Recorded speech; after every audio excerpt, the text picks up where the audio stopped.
Nushawn Williams, also known as Shaitik Johnson, is an American convicted sex offender who admitted in 1997 to having unprotected sex with numerous girls and women after having been told that he was HIV positive.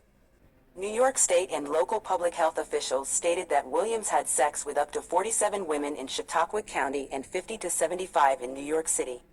Williams said in a news interview that his actual number of sexual partners was up to 300. What?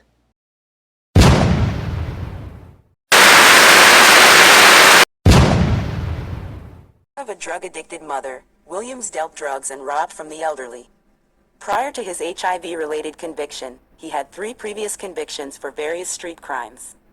He used several aliases, including the name Shaitik Johnson, under which he was jailed for a drug offense before he faced the HIV transmission charges. Bragged of his gang-related activities and had a history of violence against women, including many of the women he infected. Williams's braggadocio and violence belied the ease with which he attracted women of all races and socioeconomic classes, though most of his victims were those with socioeconomic or emotional problems.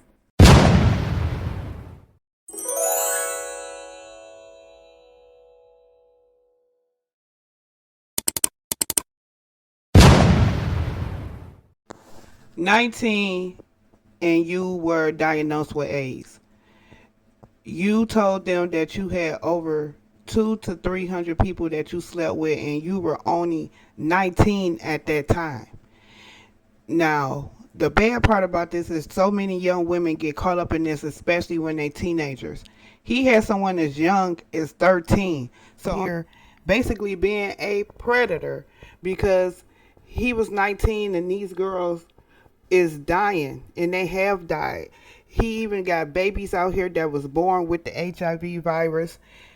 They say he a threat to society. They don't even want to let him go. He's still in jail right now to this day, trying to fight to get out, because a lot of the women that he did contract with the HIV virus, guess what? They were white women. What? News reports make numerous mentions of his charming interpersonal style with women. Women quoted in news stories often pointed to Williams's ability to make them feel special and loved, even while exercising violent control over their actions. In the case of his youngest victim, who was 13, Williams reportedly pursued a relationship for several months. Williams stated that he believed health officials had lied to him when they informed him of his HIV status in 1996. He was arrested on drug charges in September 1997. He was the primary cause of an HIV microepidemic in Chautauqua County. He infected at least 14 women in Chautauqua County with HIV, including numerous teenagers. In 1999, he pleaded guilty to 2 counts of statutory rape and 1 count of reckless endangerment in the first degree for having unprotected sex with a woman who did not know his HIV status. He received a 4 to 12-year sentence. 2 of Williams's children in Chautauqua County were born with HIV, raising the number of known cases linked to Williams to 16. Many of these women continued to have unprotected sex after their diagnosis, spreading the disease to new boyfriends. An additional 10 of Williams's sexual partners in New York City have been found to be HIV positive, though it is unclear if Williams is the source of these infections, since the city's population makes it harder to track.